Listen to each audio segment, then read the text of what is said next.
Well, Sadiq Khan has caved in, but it might actually be good news. Let's begin.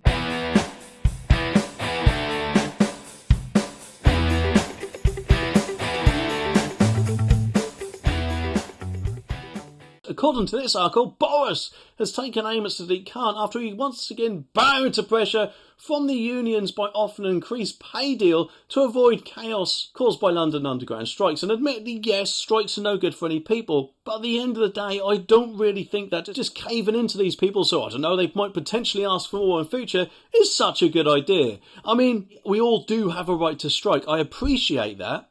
But how often do we hear stories of train drivers striking? It seems like once every couple of weeks or so, doesn't it? Before they're once again not happy with the wages and they say, oh, I'm not happy, I'm not working.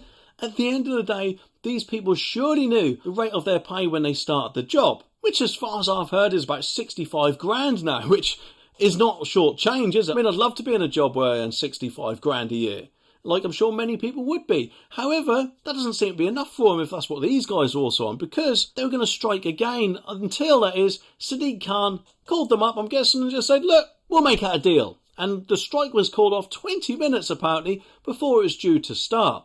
And Boris says that this is a foretaste of what the nation could expect under the Labour Party, which admittedly it's probably right, isn't it? Labour does seem to be on the side of the unions rather than on the side of the public. And who knows how much people, or companies rather, will strike once they get into power because they know that. And at the end of the day, whilst of course it is good strikes aren't happening, it is our tax money which is paying their wages, surely. But if of course he's saying he's going to pay it with the money they earn on the London Underground, just remember the London Underground, as far as I'm aware, is partially funded by the government, or gets donations of the government or whatever. So where that money could have actually been used on improving things, the only thing it is going to improve is the train drivers' pockets, it seems, which is just absolutely ridiculous when they're on £65,000 a year, remember, as has been reported before. The RMT called off its strike action at 5:10 p.m. on Sunday, just 20 minutes before commuters were told to complete their journey. Transport for London confirmed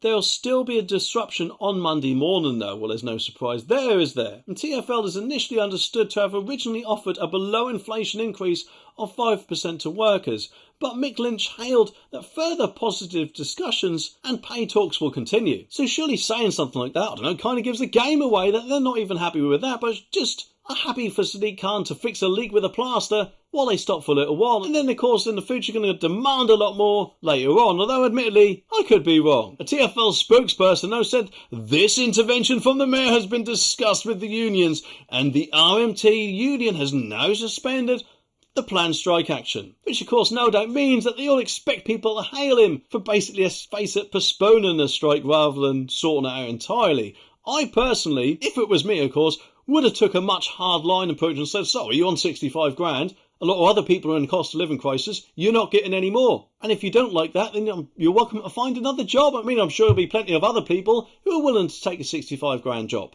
But it's understood apparently that the money from the deal will come from a plan in the latest annual budget.